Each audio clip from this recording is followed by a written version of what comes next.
Hey everybody, hello. Thank you for tuning in and welcome to day 10 of Muffy Live. Thank you for visiting, or thank you for, I don't know, we're not visiting, are we? Not quite, but we are engaging. So thank you for engaging. Tonight's topic is entitled, Why I Started Homeschooling. And really, I should have entitled it My Decision to Parent the Black Way. But I'm going to go ahead and invite some folks, or whatever folks Facebook allows me to invite today, because oftentimes sometimes it allows me to invite a whole bunch of folks, and sometimes it's like, no, you can invite 5 people. So I guess whatever Facebook is going to allow today. So thank you for tuning in. We are on day 10 of my 15 days of live broadcast, and there we go. Facebook allowed me to invite 10 people, so we're done. So thank you for tuning in, everybody. Thank you for coming in. Today I wanted to talk a little bit about homeschooling and why I just started homeschooling. So if you're in, say hi or something, because sometimes I can see the comments and sometimes I can't. So I'll just try to say hi as I see people coming in. Hey, Rhonda. Hey, Michelle. Thanks for coming in and chatting with me about homeschooling. So the first thing I kind of wanted to say is that I did not start homeschooling because I had a passion for homeschooling. Just to be 100% transparent and 100% honest, homeschooling was not something that I decided to do because I was like, it was something I always wanted to do, or that it was something that I had a vision to do when I initially had my children. It was kind of something I decided to do out of need rather than out of want. So just to give you a little bit of background on my homeschooling journey, I started homeschooling my kids back in 2016. And at the time, I just started homeschooling my 8 and 9-year-old, who were at the time were 6 and 7. And then eventually 2 years later, I ended up bringing home my, then he was in the 8th grade. So I've been also homeschooling my now 15-year-old for the last 2 years. And as I said before, it was a labor of love. It was not something that I did because I had a vision for homeschooling, but more so it was something I did out of a supreme accountability for my children. And once I really realized that the schools were not going to educate my children in a way where they were going to be able to just fulfill some of the things that I had envisioned for them later in life, it became very apparent to me that it was going to be up to me to make sure that they, were able to achieve whatever is inside of them that is necessary, or whatever it is that God is trying to manifest through my children. And so at that point, I kind of just decided that I was going to do it. I pulled my kids out of school. I literally, and a lot of people think, when you homeschool, you're going to have this classroom and you're going to have a chalkboard. I had none of that. I literally had some Spectrum workbooks, which I'm trying to see if I even have one around. But it was just like a workbook, and I had a library card. That was it. Like, I didn't have a whole bunch of stuff to homeschool with. I had no idea what, I'd looked up a little bit, hey Tiff, I'd looked up a little bit of information about homeschooling, but I really had no idea what I was doing. I just made the decision because, to be honest with you guys, I became a room parent at my kid's school. And so I started going to the school like every 2 weeks. I was a room parent. So sometimes I'd be there every week and sometimes I'd be there every 2 weeks. And I just started seeing what was happening in the classroom with my kids. And my previous schooling experience with my older son did not lend itself to being a positive one. So I knew that as the reports started to pour in about my middle son, because I have 3 boys, I knew that things may soon start to go awry. Because with my oldest son, even despite the fact that my oldest son is extremely intelligent, he loves to read, he's really a naturally curious kid who doesn't need a lot of direction in his schoolwork. Now I know that, but previously, with him being in the schools, they wanted to put him on Ritalin. They had told me that, his behavior problems were too much. And so I knew that once the teacher started calling about my middle son, I knew where we were headed. So I signed up to be a room parent. And so then I started to go to the school and see what was actually happening with my son. And I was shocked, because what I really started to see was that not only was my son super bored at school, but that a lot of the teachers, especially the teachers who had no cultural grounding in the Black community, were just unable to run their classrooms. They just didn't have the learning or the know-how, and a lot of them just didn't have the want to control or know how to interact with Black children in a way that makes the children want to learn. And so what I saw was a lot of dysfunction. What I saw was a lot of children who had come to school and who, hadn't necessarily been prepared by their parents to learn. So the teachers were overwhelmed. The kids were underwhelmed. I mean, you had really smart kids who were not able to function in this environment. And then you had kids who needed a lot of extra help who were just not able to get that extra help in that environment. And so after I started seeing that, and then it also clicked in my head that I was sending my kids to school with with adults that I had no idea who they were. Like, these were adults who, even though I could say that as a parent who was even on the PTA, and there was only 3 of us. So as a parent who, was at the school, I didn't know these teachers. And so after a while, it just started to wane on me. It started to just break my heart that I was sending my kids every day into an environment with people I did not know. And after a while, it not only started to break my heart, but it started to make me realize that I was in the wrong, because I had made the assumption that someone other than myself was supposed to care about my kids just as much as I did. And so once I took accountability, once I took responsibility for my children's education, and also once I took responsibility for the fact that it was my job as the person who loves them most in the world, is my husband's job to make sure that they were adequately prepared for life, that's when I really started to learn more about homeschool. I started to listen to videos and read books about the homeschooling experience and figure out developmentally for my children what was best for them. And I took a little bit of notes just so I could give you some options. Like I said, I started out homeschooling my kids, and all I had was workbooks and a library card. I did not have a curriculum. I didn't have anything. And actually halfway through the school year, my first year, I found out about cyber school. So I put my kids in cyber school, and they also give you a whole host of, they give you everything. You put your kids in cyber school, it's free, and they give you pretty much everything you need as far as a American curriculum to teach your children with. We ended up not sticking with cyber school because, like I said, it is still your standard American curriculum. So if your kids are not doing well with your standard American curriculum, you may want to think about homeschooling outside of the box of cyber school. But I always say cyber school is a great option for parents to start out with, because it kind of gave me an idea of what a curriculum needed to look like if I was interested in doing curriculums with my children, which now I do a lot more unschooling, more so than I do homeschooling.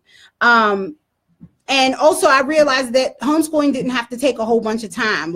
So you don't have to spend, a lot of single parents have the misconception that if you are homeschooling your kids, you need to be available, 6 to 8 hours a day. That's just not realistic. A lot of times why your kids are in school for 6 to 8 hours a day is because, number one, school has become a babysitting service when we're honest with ourselves about what school actually is. And then on top of that, when you have 30 kids in a classroom, it's hard to teach, reading or writing or arithmetic. But when you have 1 or 2 kids in the classroom, time all of a sudden begins to fly by, and you're like, where did the time go? And the kids need actually more structure because you have, you have more time with your kids, and they can pick up things a lot easier because they don't have to share so much instructional time with other children who may or may not know what they're doing.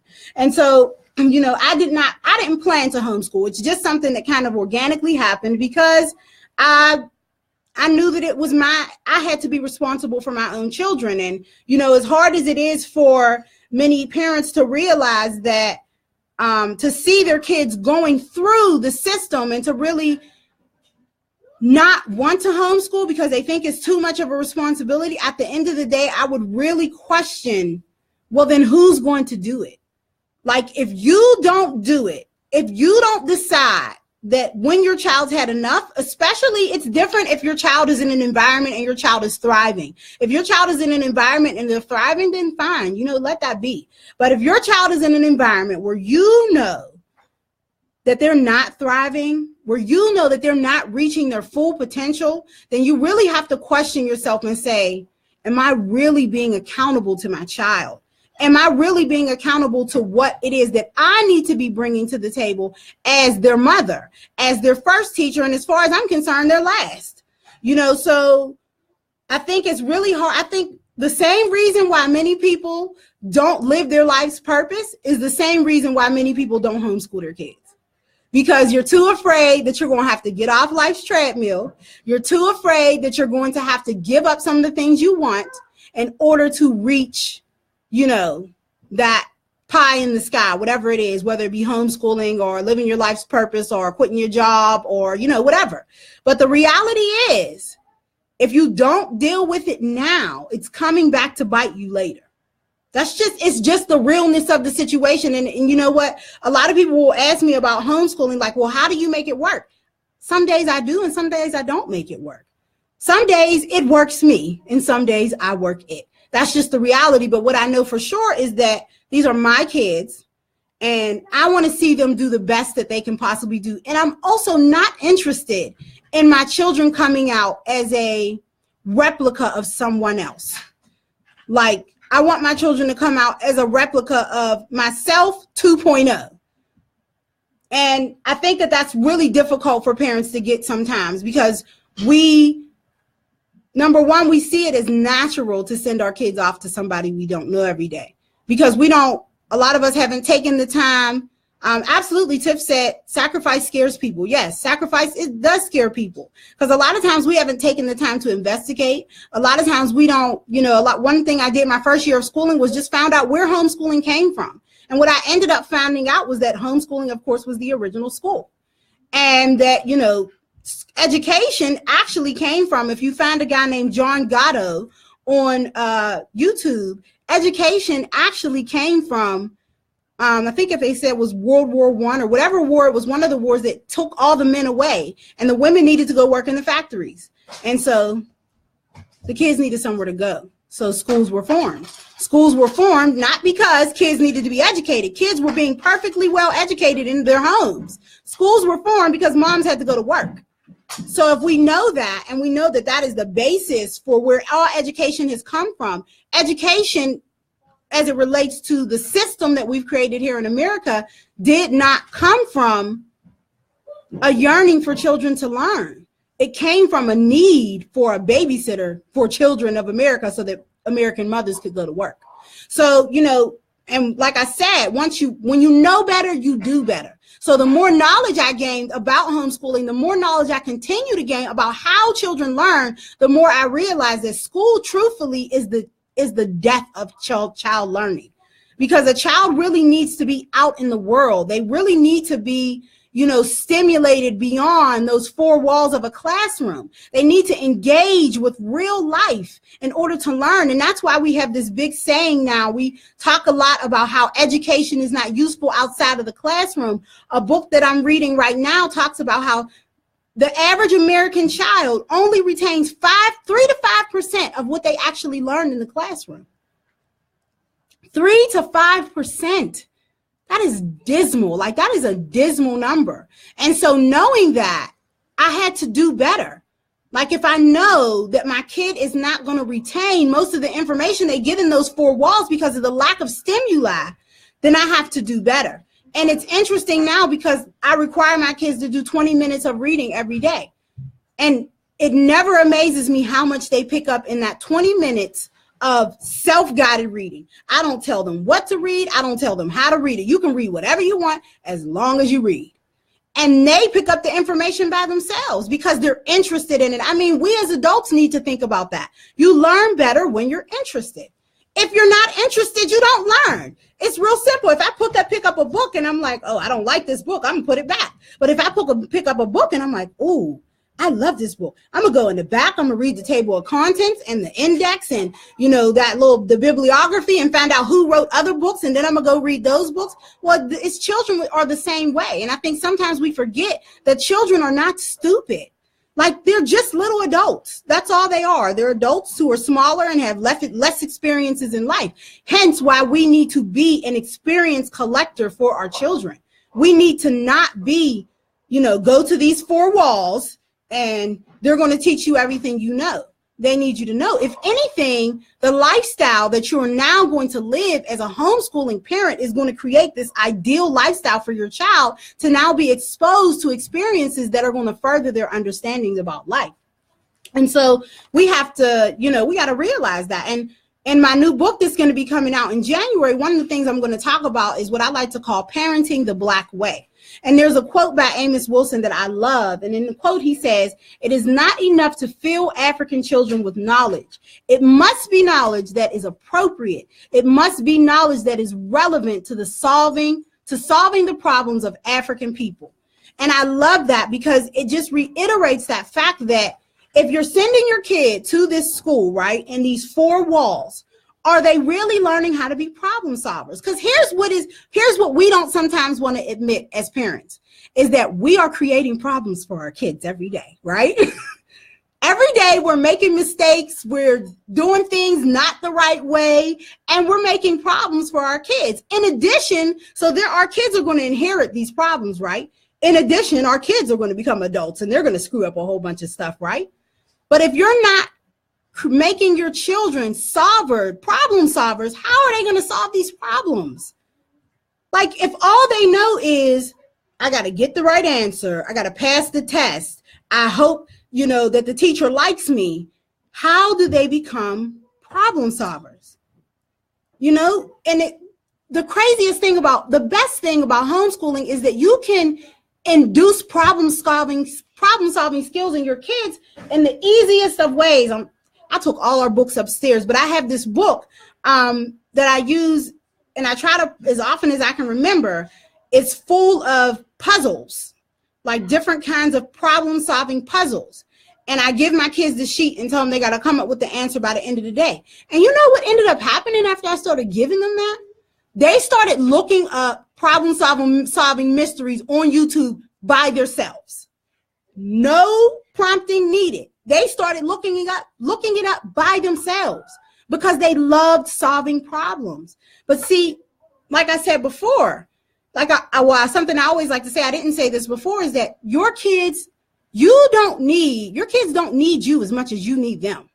Like, all you need to do is expose your kids to the right experiences. Once you give them that exposure, if it's something that they're meant to tap into, they do it instantly. There's no need for you to continue to roll that ball uphill, because you'll know, like with each one of my kids, I know that there are certain things that they love to do. And if you pay attention to your children, if you pay attention to their likes and their dislikes and what makes them, you know, work, you'll know when you mention something or when you say, let's do this, and one kid gets more excited than the other, that is what they're interested in. Let them roll with it instead of trying to force this information down their throats that they may or may not use. And so I think homeschooling just requires a lot of courage. And so does living your life's purpose. And so does changing your mindset. And so does coming home every day and doing the right thing. It requires a lot of courage. And so as moms, we have to ask ourselves, are we willing to be courageous? Like, are we willing to take up the rallying call of our own children? Because the schools are not going to do it, y'all. And it pains me to see the amount of moms that I encounter every week who are just having so many problems with their kids in schools, and they have not made the common denominator. That the common denominator is the school, y'all. That's the common denominator. So everybody's kids is having the same problems, and everybody's kids happen to be in the same school district. I mean, you don't need a ton of money. You don't need a ton of experiences. All you need is courage. Once you've decided to take the step, you will be amazed at how many steps God will take towards you. Once you just take that initial step and you say, hey, I have had enough. My kids can no longer, My kids can no longer endure this. I will make the sacrifice, because that's what it's really about. Somebody's making a sacrifice.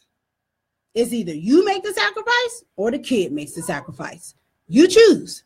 Because at the end of the day, if you decide to keep sending the kid to the school, the kid is making the sacrifice, because the kid may or may not be less of a problem solver, be less of an independent thinker, be less of a nonconformist, which is what we need in the Black community. We need people who are not afraid to not conform to the status quo and really are able to think out new realities for Black folks. Because at the end of the day, I know inside of my mind, I went to regular Pittsburgh public schools.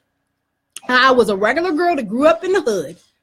I know inside of my mind, I don't have all the answers. Because at the end of the day, it's just like it's just like the movie The Matrix. Depending on how much time you spend in the Matrix, depends on how able you are to think outside of the Matrix.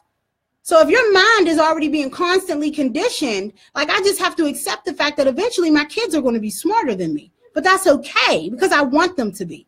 So like I said, you as parents, we have to decide, are we willing to be supremely accountable for our own children? And as Black parents in particular, as Black mothers, we have to realize that the American education system is not going to pump out people that will defy the American system. It's just not going to do that. So if we want to raise Black boys and Black girls that are capable of imagining new realities for Black communities, for Black families, for Black mothers, then we have to be the game changers. And that means that we have to make the sacrifice and stop expecting somebody else to make it. So that's what I got, y'all. My publishing partner tonight is the Alpha Iota Alpha Christian Sorority. They're offering $5 off of their application for anybody who's interested in Christian sisterhood and fellowship. The link is in the post above this video. Be sure to check it out. I will see y'all tomorrow at 9 p.m. I don't know what I'm going to be talking about, but I'm going to be talking about something. So love y'all to life. Have a good night, and I will see y'all later. Bye-bye.